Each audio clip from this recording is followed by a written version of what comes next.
gifts and talents, and speaking he did not give me. So you're going to have to really bear with me. Levi asked me to drag it along because he's still trying to write his speech. And I just wrote mine and haven't read it through, so you guys get to hear it for the first time too. But I don't know if you guys realize it, but Joe experienced a miracle here today. I see some of you, and none of you sunk the chairs into that mud as you're married. So thank you for everyone, the safety, and that all the chairs stayed above ground.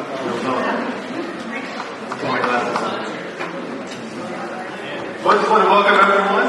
Thank you for coming, supporting Cooper and Bekah on this glorious occasion. There's a few people I'd like to thank. I'll start off by thanking John and Holly, the parents of the bride, for not only raising a wonderful daughter with a beautiful soul, but they affect everyone around them for the kingdom of God. I had a lot of opportunity to pray with these guys, and we all met at 7 o'clock this morning, had breakfast, had a devotion, and spent time in communion. It's just been I've been saying this for the last couple of days, it's just been an awesome, I know we're doing a marriage here, but God is definitely moving. God's definitely doing something powerful in these young people up here, so I'm just so thankful for that. But yes, and thank you, John and Holly, for this wonderful wedding. There's a few other people I'd like to thank. It's my kids and my beautiful wife of 30 years. Levi, Kate, and Abby, the devotion to serving others and always putting them before yourself is amazing. And I've never met a more Christian-like person than my wife, Deanna. Her willingness to die to self and put Christ first in everything she does it's only a testimony to herself, but our kids as well. They're an inspiration to me daily. So when I was...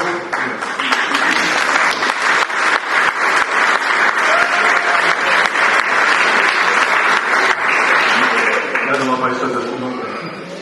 So I was looking up to do this speech, and they said that I needed to, thank you all, and, tell a couple stories, tell Cooper how proud I am of them, and introduce my new daughter-in-law to the family.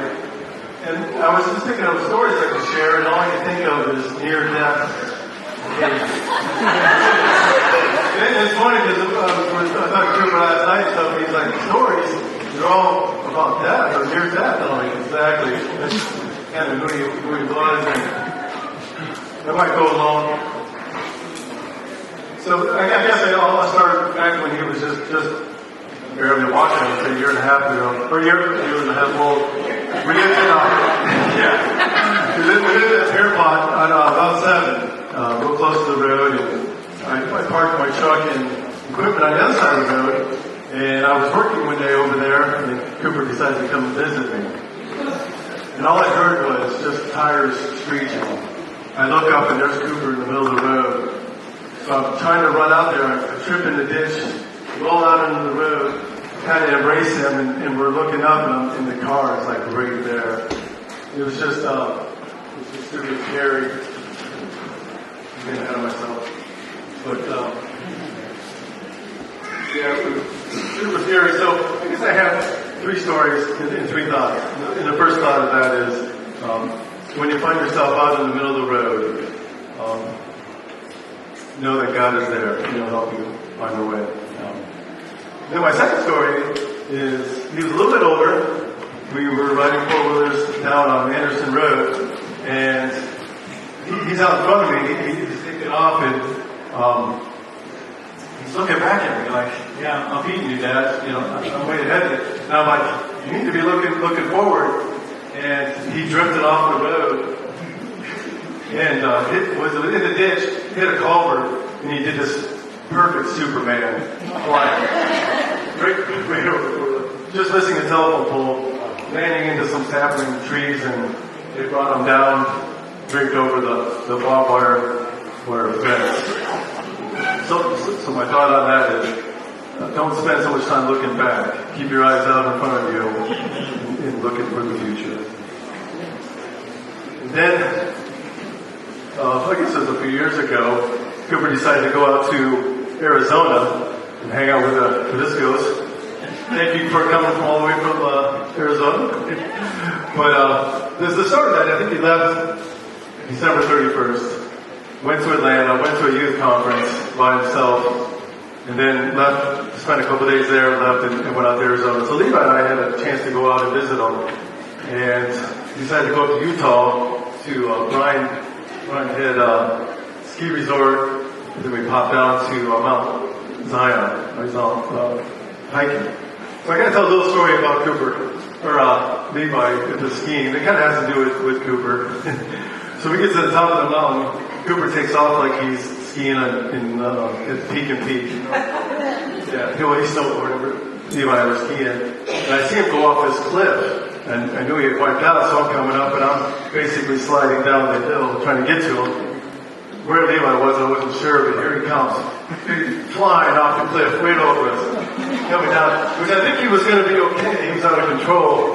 But like part of the way down the mountain, they had this little road cut in. There was a little flat spot. So he was flying down there, and he hit that flat spot and just exploded. I mean, just talk about yard sale. I mean, these stuff is everywhere. But he survived. Pretty painful. But so we blame that on Cooper too. So we go to Mount Zion to go hiking. We get to where we're getting ready to hike, and everybody's coming down. They're taking spikes off their shoes, and they're like, "Yeah, it's really icy, up there. You're gonna need spikes." And of course, the tough men we are, we're like, "We don't need spikes. We're gonna take off." So we started going up, and we've had some guys come around the one trail, and they're like, "There's no way you can go up through there. We just sunk up to our crotch in snow. It's not going." So we went another way, kept going up, and yeah, it was nothing but ice. So Levi and I are kind of hold on to the rocks as hard as we can, and Cooper's like, "I'm not afraid of this mountain. This mountain needs to be afraid of me." He starts going up. Next thing you know, he's sliding down the mountain, like on all fours, his fingernails digging in. And Levi and I are like, "How's that working out for you?" Still sliding down the mountain. So I thought there, Cooper and Rebecca, keep clawing and fighting, never give up on your journey to the top, wherever that may be.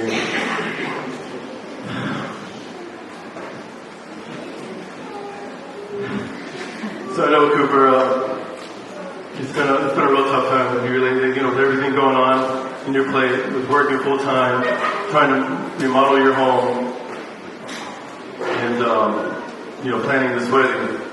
But I just want to let you know how proud we are of you for the man that you are becoming. I also know it's been tough between you and me. We butt heads at times, don't see eye to eye. Okay, we butt heads. Never say I know. But I couldn't be happier for it. You made Rebecca your life partner today. Rebecca, you have your work cut out for you.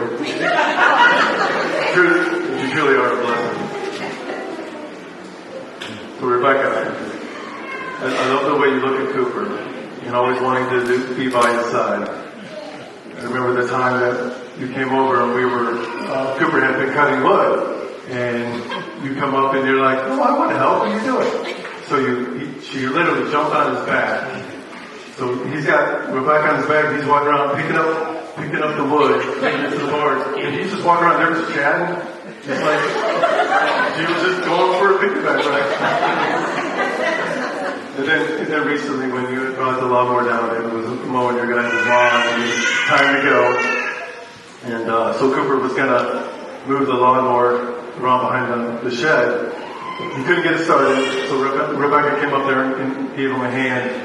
So they started to go, and she jumps on the lawnmower. It was the cutest thing. She jumped up and got on his lap, and there they go. Driving off through. So Rebecca, I hope you never lose the willingness to be by his side. You truly make Cooper a better person. And I love you for that, and for the amazing woman you are. I'm so excited to be able to call you my daughter-in-law. Now that you married my son, hopefully you can call me something other than Mr. Cole.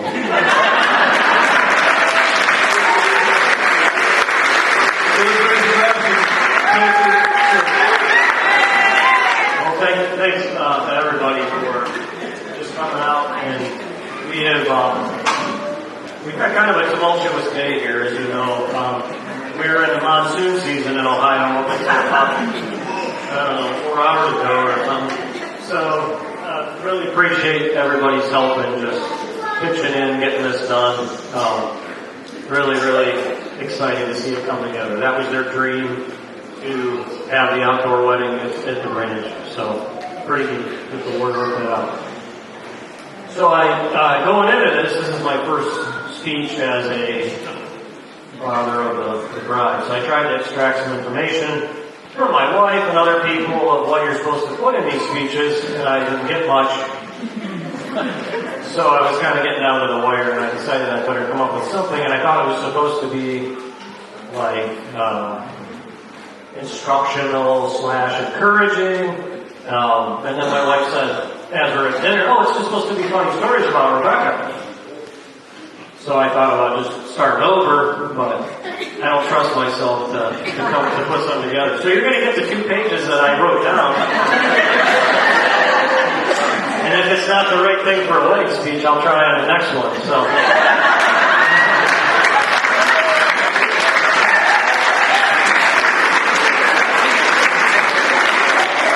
Alright, so, hello there. So, raising $5 and a son has been a joy and a challenge.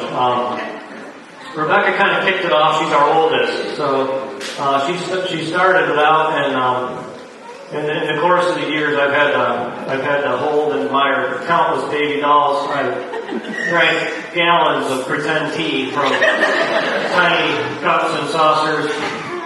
And I've had eaten a lot of plastic food that was prepared in a Little Tykes kitchen. She did a lot of cooking. I mean, from a young age, she just knew what to do. I guess she watched her mom, and she was very mothering to the other younger siblings, and she was just really good around the house. And with my son, it's different. It's neat watching boys and girls. The difference. And with him when he was little, I think we fitted probably over 1,000 acres of carpet in the living room with toy tractors. And he had this John Deere DVD that just absolutely played until it was worn out. And so scratched up we couldn't watch it anymore. And as the kids got older, the unique differences of raising boys and girls, they kind of stayed somewhat the same, but they looked a little different. So, a son might be proud to tell you just how long he can hold that 4th gear wheelie going down the center of the road. How many shots it took to get rid of that really mean raccoon in the barn. And then in the background, the girls would be saying, the raccoons are so cute, And, don't get me wrong, the girls weren't sissies. They helped with their share of butchering and construction projects. In fact, you can ask Rebecca how much long blonde hair can be sucked into a palm sander before the motor stops.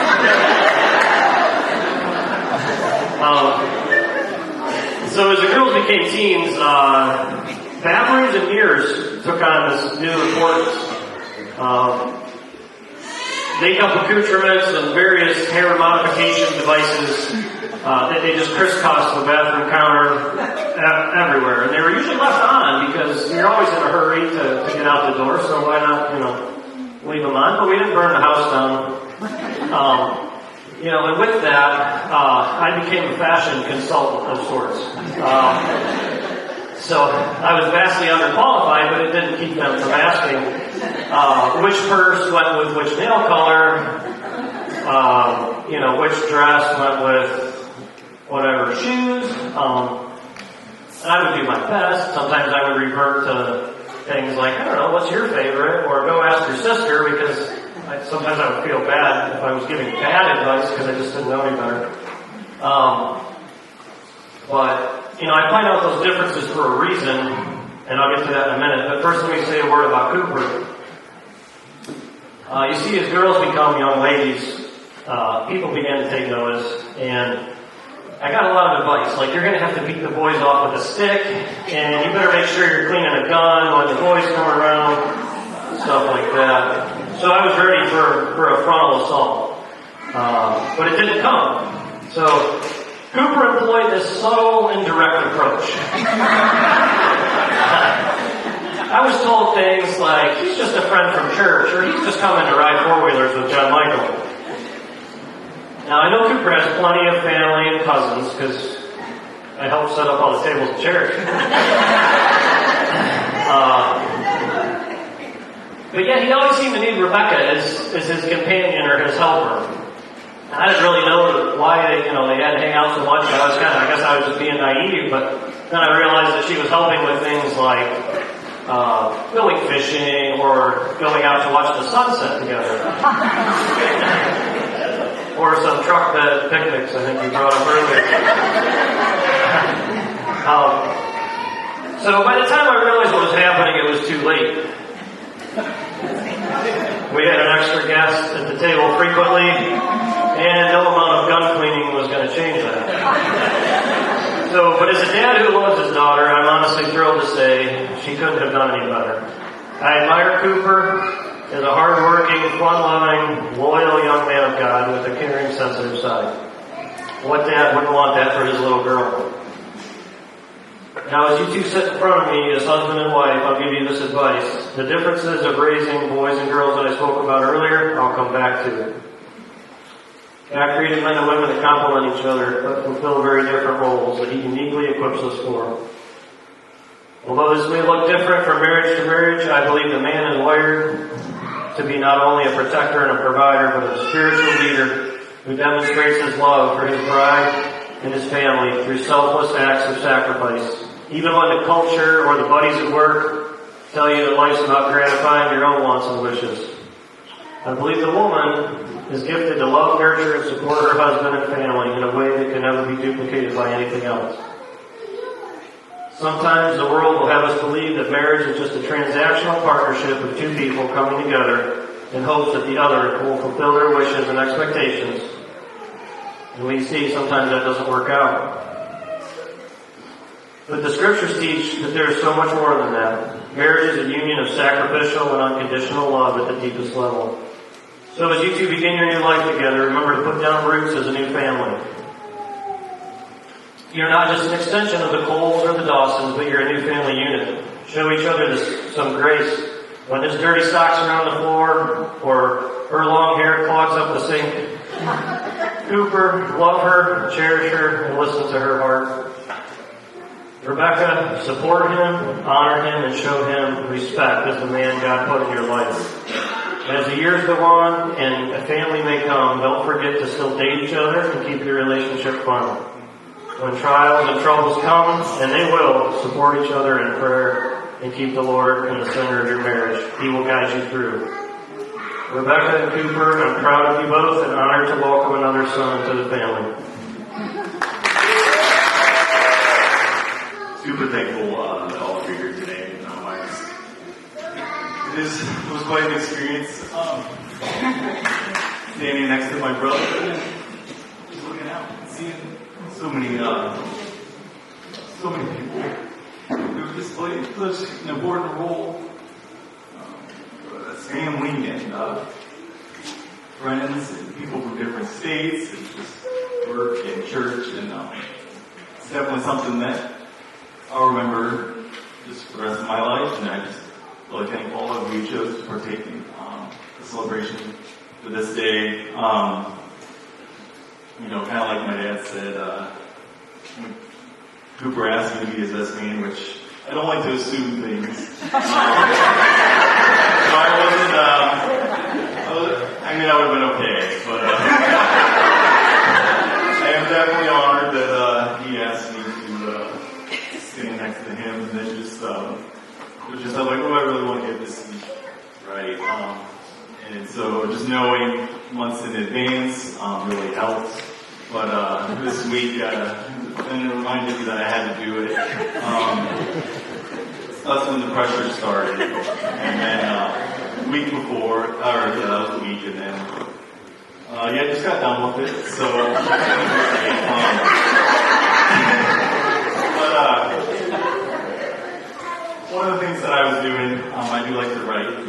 I guess. Just life goes by so quickly, and just writing down things helps me remember them and just cherish them a little more, I guess. So just it started that probably 2018 or so. But one of the things, I really did not know what I was going to talk about, but other than he's amazing. But just reading through journals of, there's like 8 of them or so, just of the memories and the stories. But I thought I had a lot more in there of Cooper. So this is kind of a little bit of a conviction that I need to make some more memories with him, and maybe pray for him a little more. I don't know. But just something that I was reading through. Just Cooper got baptized. It was actually on my birthday, so it's at a whole another meeting. Cooper tried really hard. Everyone showed him, which might not seem like a big deal, but like we were on top of the moon.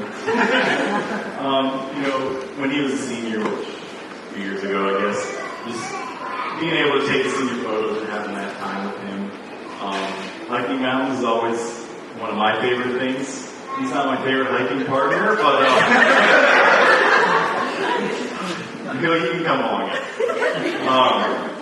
But another one of my absolute favorite things to do with my brother, and just wanted to make sure that I shared it. I guess it's just we like to, having all these wonderful cousins, when we get together, we're able to have fun, I guess. And one of them is we'll play backyard soccer or something. And those are the days I'm most thankful for, because normally Cooper and I are on the same team, but I know when I play with Cooper, it's like a whole other level of course, competition, but I like to win. But I know he's going to try his hardest, and it makes me want to try my hardest as well. And I'm realizing more recently, I was just doing life with him and watching him try his hardest. He's also influencing me to want to try my hardest as well. So, really grateful for Cooper. I don't know if I have really funny stories about Rebecca, other than she's like super sweet and innocent. So when something crazy happens, I love to say, "Oh, Rebecca." I'd love to see just her reaction. But there was a few years ago.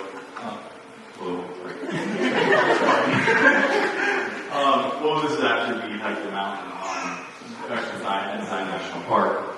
There's this song called From Cape to Spurs called Mount Zion, and so we were playing it as we were going to the park because I love making things, but the memory is, so I'm helping this kid, he wrote a speech, and he wanted me to listen. It was at a team talent competition type thing. So he asked if I was who I was.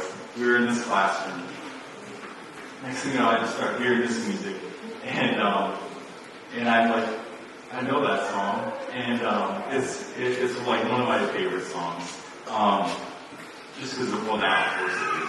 But and next thing I know, so I peek my head out the window, and there's Rebecca and Grace, and they're playing this Mount Zion, and just their voices, I think it's called harmonies. It's perfection. So that's one of my favorite things about Rebecca. And I do just want to mention, when Cooper asked and I knew who I would be with, it's turned out a lot better than I expected. It's truly been one of the greatest honors, and just love how intentional Cooper is about. So I don't know if that always comes across, but just how intentional and how he is, I would say, a little bit of a perfectionist. He just like things, and I think being intentional about who he chose was a blessing. So hopefully I'll get to be a husband and father one day. but I'll still consider being a brother, especially to Cooper Cool, which is how he's programmed in my phone, just because he is the coolest. It's one of the greatest honors of my life. And now I get to be Rebecca's first brother-in-law, and since I am competitive, hopefully with this. Now, I don't know if I can top any of those, if I'm being quite honest. Pretty young and don't have any near-death experiences. So, just a lot of late night talk. I thought I could be a good listener by doing that. So, my name is Grace, for those of you that don't know me. I am Becca's younger sister and best friend. Not my choice, but I just came along and made of honor today. When Becca first asked me to be her maid of honor, I knew I was going to have to write a speech, but I didn't know it was going to be this hard. Not just because it's not that funny, but because it's really hard to put into words what you mean to me.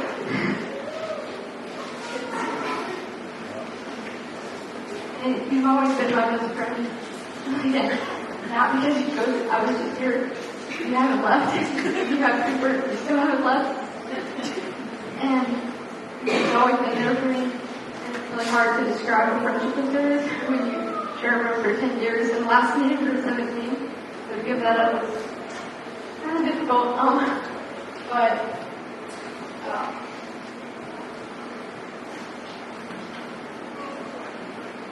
I'll start with memory, but I just remember growing up, I guess, like I said, no near-death experiences, but lots of hours playing with dolls and just literally playing with them until their legs broke off.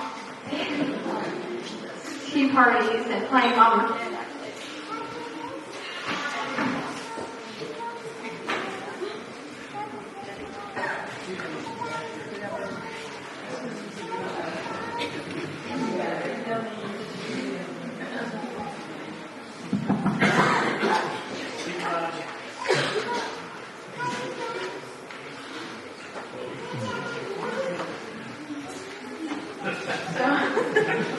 Like I said, not a lot of experiences, but a lot of years spent playing with Barbie dolls and just having tea parties and the time playing mom's kid. And one time we even played a tea party with Levi, which I didn't ask if I could share that with Charlie. That was like 10 years ago. But all those times, there were a lot of good memories made, and then as you get older, fun things change, you start going shopping or having late night talks, and that becomes your new fun activity. Some of my favorite memories that are more recent are not really the fun things of the shopping or anything like that, but it's really just being able to serve with you, being able to, clean the toys in the nursery and to serve in children's church and stay in the nursing home. Doesn't sound like fun things, but when you get to witness Becca's love for people and herself, like, she's totally selfless and she has this kind, loyal heart. And I'm really glad that Cooper's the same way. They kind of match each other with that. Cooper's been like that for Becca, but not only Becca, with us girls as well. He brings us all flowers because we deserve them. No, I'm just kidding. But just always being good to all of us, and not just Becca, but both of you are, just always willing to put other people before yourselves, and being able to witness that, and your guys' love story, and being there for each other, whether it was engagement or the night you guys started dating. You guys are always putting each other first, and I'm super thankful for that.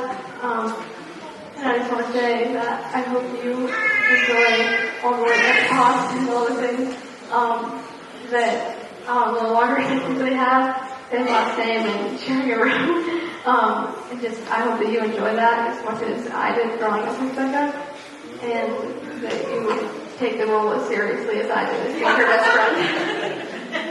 I love you, guys both.